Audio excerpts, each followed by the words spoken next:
Yo, what is up, guys? Tech Games here, and today we are here with Kyle Colton, who is actually an actor. He agreed to do this interview with me, and unfortunately, he's not here with me personally, but I am on the phone with him as well. Zero, get out of my face. Hi.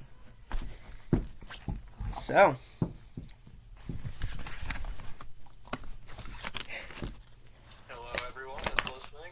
Kyle Colton, and I play B-27 on Project 863.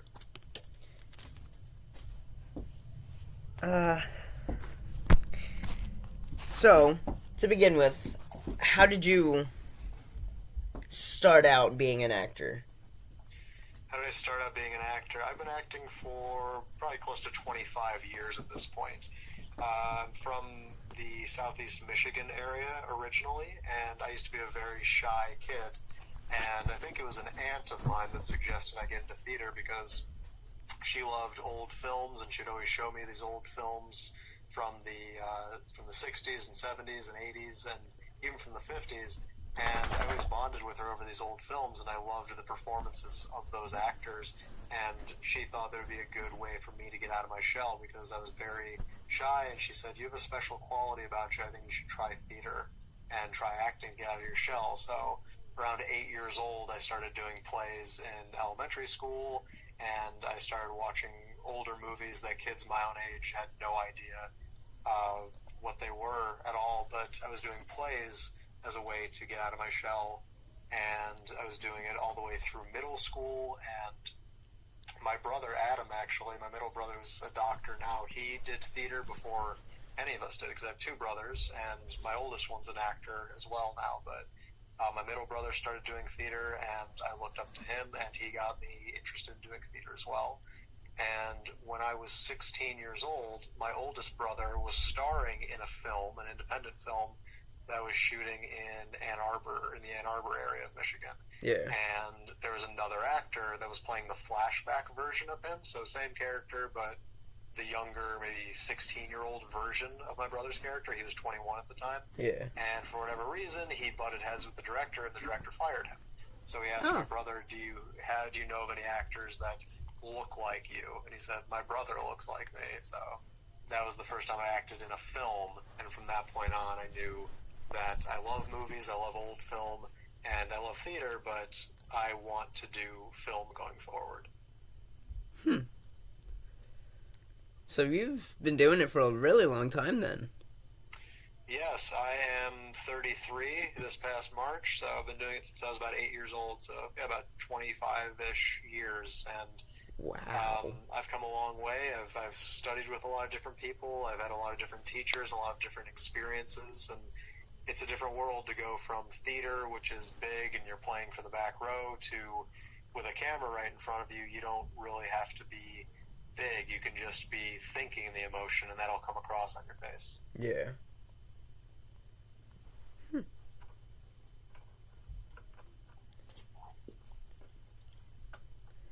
Do you have any interest in acting yourself, Jarrett? I've thought about it a good few times, yeah. Yeah, well, I mean, you said you're in the Atlanta area? More Oglethorpe County. Oglethorpe County, is that outside the perimeter? Yeah, from here, Atlanta's about 2 hours away. Okay, I filmed a movie in Lawrenceville last June, so that's about 45 minutes outside of Atlanta, but I just bring it up because there's a lot of filming going on in Atlanta, and if you want an opportunity, there's theater, there's filming going on, and there's opportunities everywhere in the country. I think times have changed where you don't have to just be in LA like I am, or New York like my brother is. There's also Chicago, Miami, Atlanta. There's films being made all over the world, and there's plays being done all over the world. Yeah.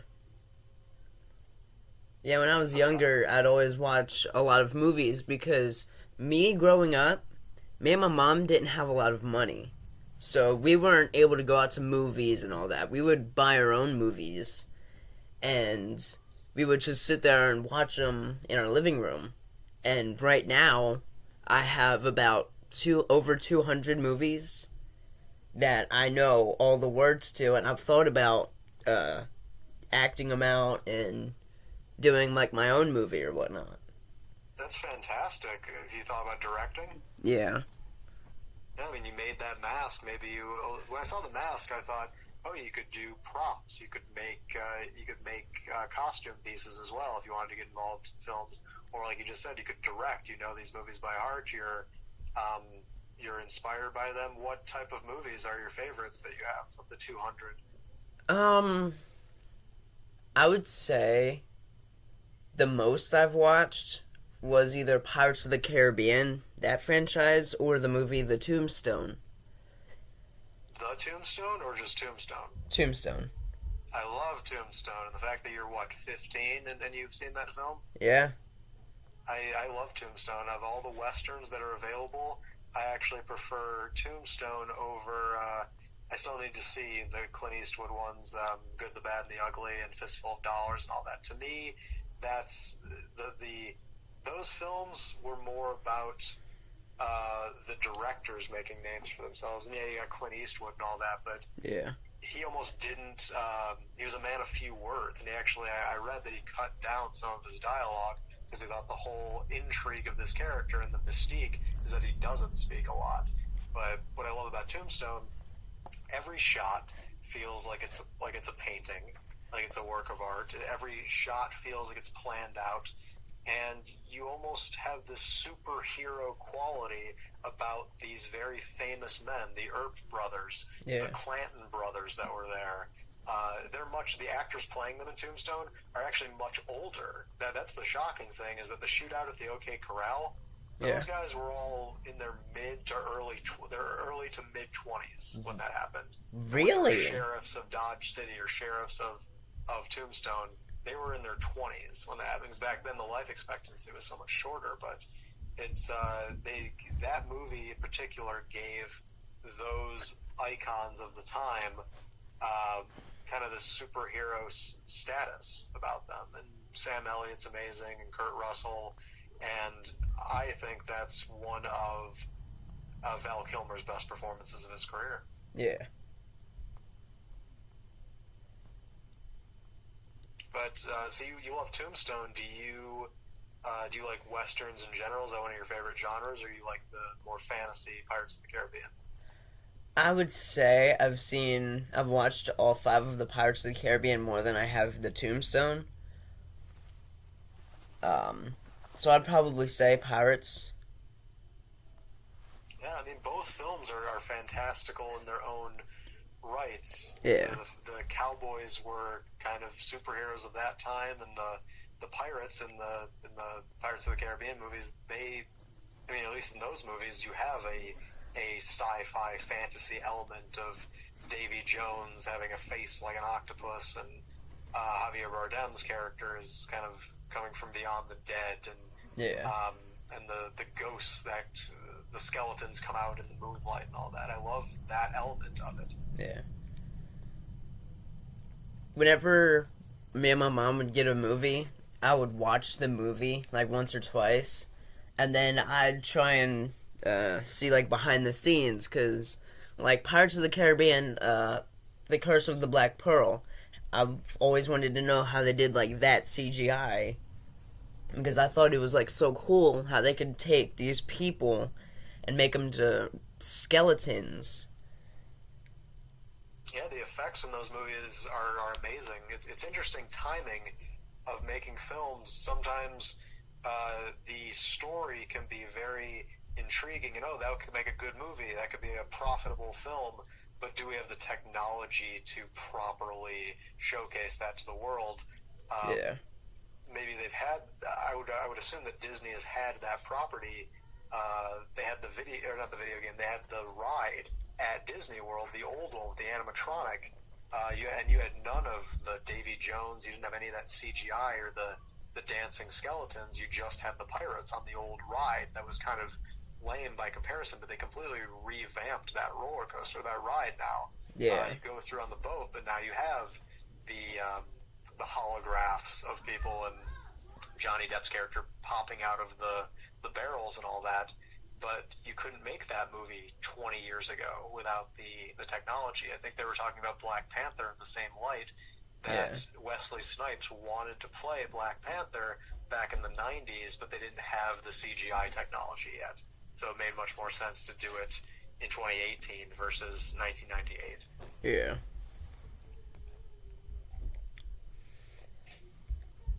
So another question I wanted to ask you, what your favorite movie was? My favorite films, it's kind of a top five, in no particular order. I think my top five of all time have to be Forrest Gump, Shawshank Redemption, Braveheart, Back to the Future, and kind of jumps back and forth between The Godfather and Goodfellas because I loved the mafia genre. Yeah.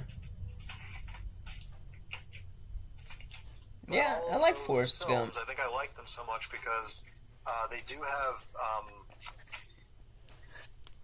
have extraordinary circumstances that these characters are in, but it's really all character driven.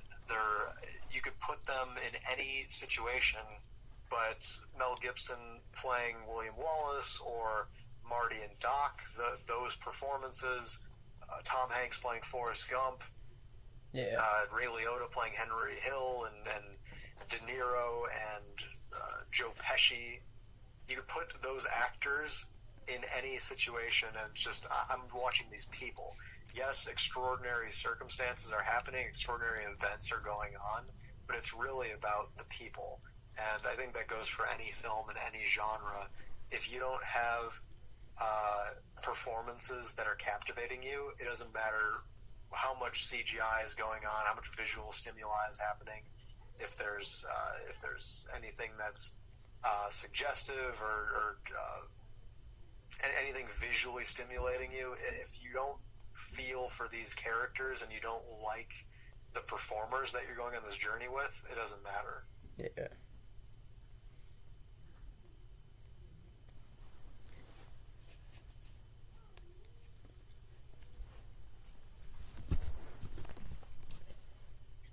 So, for Project 863, how did they come out and ask you to do the role? Like, what did they do?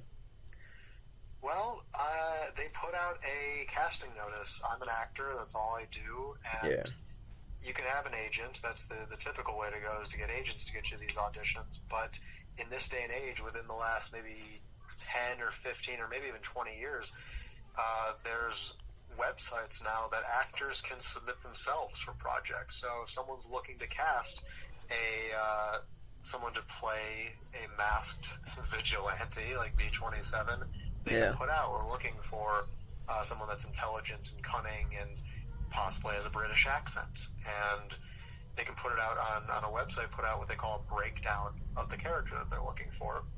And I have a profile that has my headshots on it. It has my acting demo reel, which is footage of me acting in different roles, so they can see proof that I know how to act.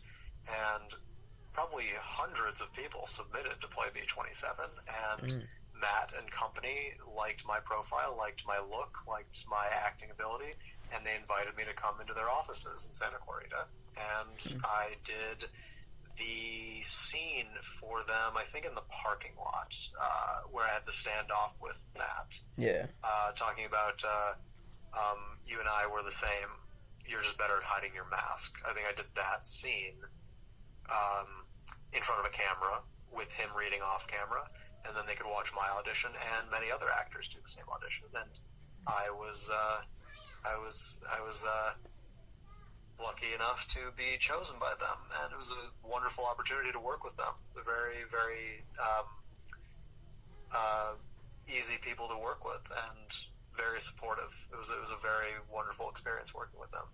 Yeah. Whenever I started watching Project 863, if anyone would have told me that this would have happened in the future, I would have just been like, okay, whatever. That you'd be speaking with me? Yeah. and Oh that, well, and it's just like how, you never know. It's always follow your intuition. I've had other people reach out to me that are fans of the show, yeah, and this girl said, "I never thought you'd even respond to my message." Well, follow your intuition. You felt to reach out to me, and now we're speaking. And now you and I are interviewing. yeah. I was half expecting you not to answer when I asked you when you started playing B-27, because like some actors don't do that. They never answer their fans or whatnot. Well, lucky for you, I'm not most actors, so I'm happy to answer anyone that's intrigued by my work and what I'm doing, and you're a fan of the show, and why wouldn't I reach out? It's also not like I'm at the point in my career where thousands of people are contacting me. Yeah, So yeah, it's now that the show is over, I wasn't afraid to answer that question. The truth is I didn't come on board until that scene in the parking lot. I'm guessing they had other people from the team play the physical embodiment of the B-27 before he spoke. yeah. I saw a thing on Reddit where a few other people were like, "Hey, since you started playing later, everyone was wondering like who played him when he broke in and broke the Apple II." And a lot of people were thinking that it was Matt and Woods and some other people. I have no idea. I was not involved until the parking lot. Yeah, makes sense. But I enjoyed my time working as the character. I mean, the parking lot scene was fun, and I actually liked the prison cell scene as well, Yeah, and in the bunker at the end when I finally come out of my mind control. yeah. So I know most people, or like most TV series, show, movie things, how they will have like a little prop and then that little room would be like somewhere completely different. Was that bunker actually under the ground or was that just in somewhere else?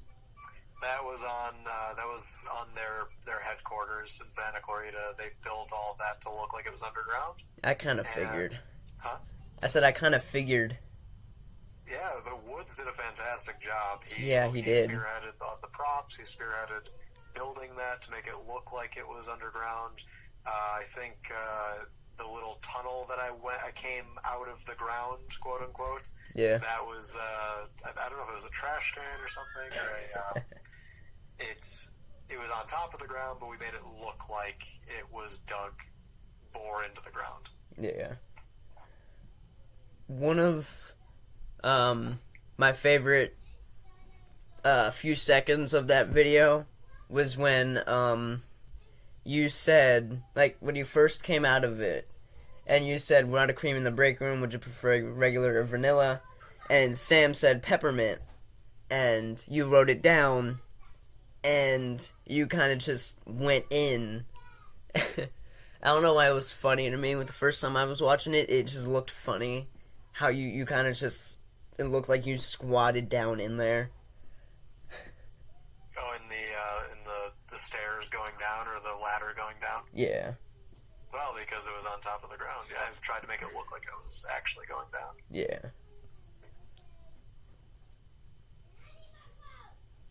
So you said over text that your favorite scenes were yours, which makes sense.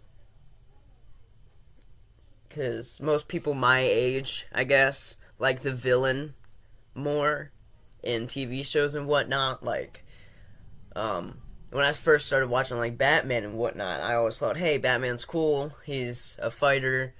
But then, when I got older, I started liking the Joker more, and I actually did him for Halloween once. Oh, fun. Yeah. And well, then... it seems like a trend now, even with movies, has been to rewrite the story of the villains as not really being villains, but being victims of bad circumstance. Yeah. And then you when... just saw the Joker movie with Joaquin Phoenix. Yeah. And they had Maleficent, and I think there's a whole slew of movies like that coming out of, oh no, the villains weren't actually villains. Yeah. I've seen YouTube videos, people explaining how they're not really villains, they just act like it because they've had trauma in the past or other stuff like that. Well, there's always two sides to every coin. Even if you're in an argument with someone in your life, or they think you're in the wrong, you think they're in the wrong. No one goes through life thinking, yes, I'm the villain, I'm evil, let me twist my mustache. Even the worst people in history, I'm sure even Hitler thought he was right. Yeah.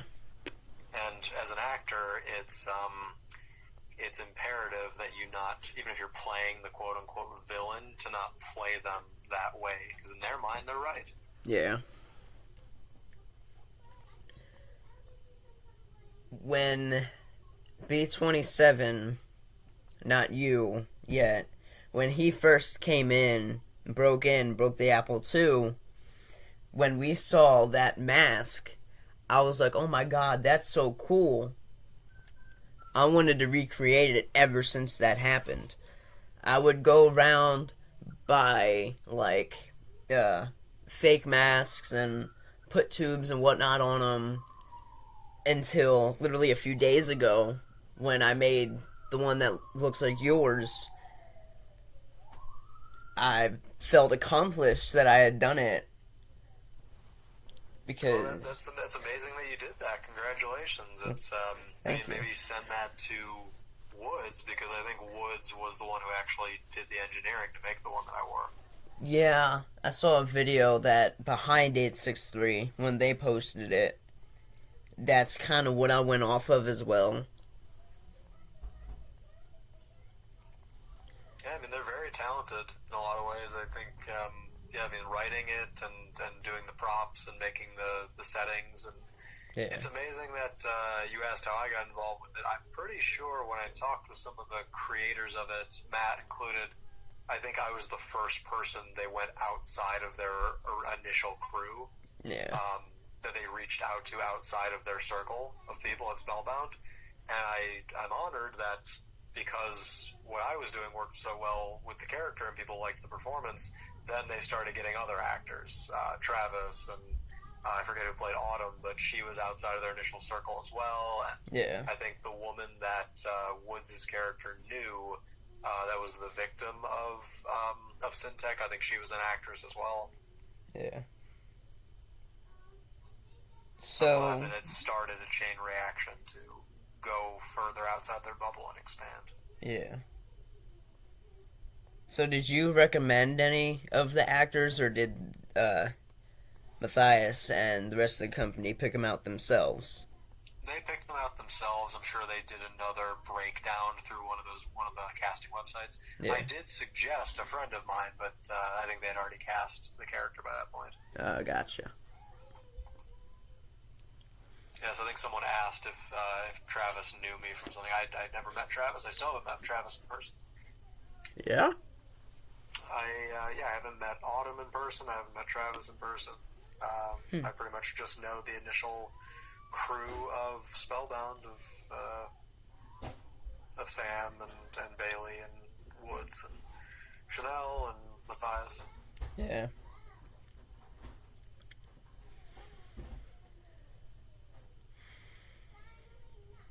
I just wanted to thank you again for reaching out to me and texting me back and agreeing to do this interview.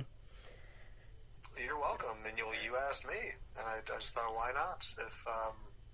If you're intrigued by my career and my involvement with something that you're passionate about, why not? If I have time.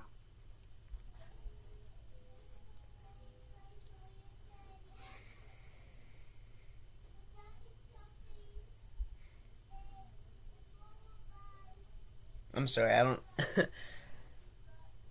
I'm trying to think of questions to ask.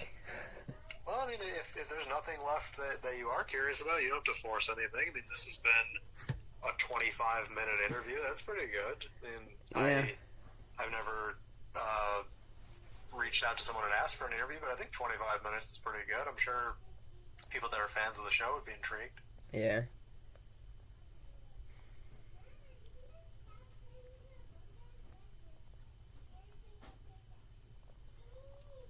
But it's actually perfect timing because I think I actually have to get going. a little bit. But yeah, Okay. don't feel like you have to force it. If you think of other questions, that you can always write them down, and perhaps we can do another one at a later time.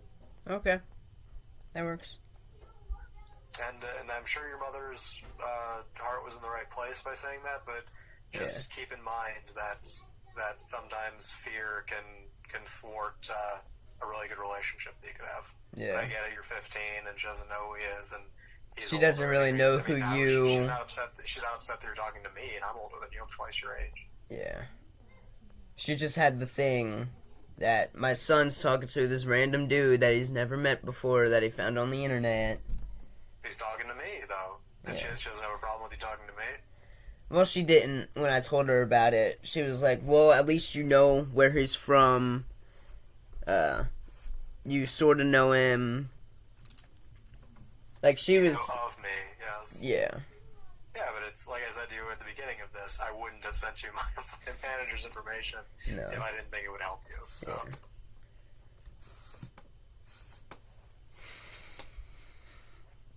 But you'll realize that as you get older that, yes, your mother's coming from a good place, but sometimes the fear of our parents can hold us back from something that could be really good. Yeah.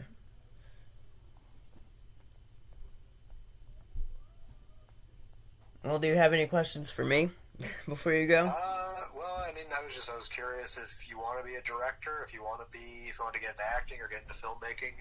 Yeah, maybe look around. You said that you're 2 hours from Atlanta, but maybe take a trip into Atlanta and then see if you can get involved in filmmaking down there or theater or something, or write your own projects.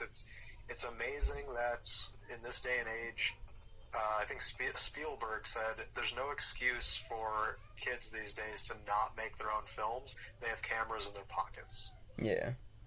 So if you want to shoot something, if you want to make something, I would encourage you to write what you're interested in. Write dialogue or reach out to other people. If you said you've memorized movies that you've seen a bunch of times, Yeah. you know of interesting dialogue or interesting performances or interesting characters. You can even Tarantino said, steal from the best, steal from the best. It's called paying homage. All right. So I encourage you to write your own stuff and shoot your own stuff, and don't limit yourself. Don't let anyone tell you that that's just a big dream or you can't do that. Well, those people did. Tarantino came from Tennessee, came from Knoxville, never went to film school, didn't have any support from his family, did it all himself.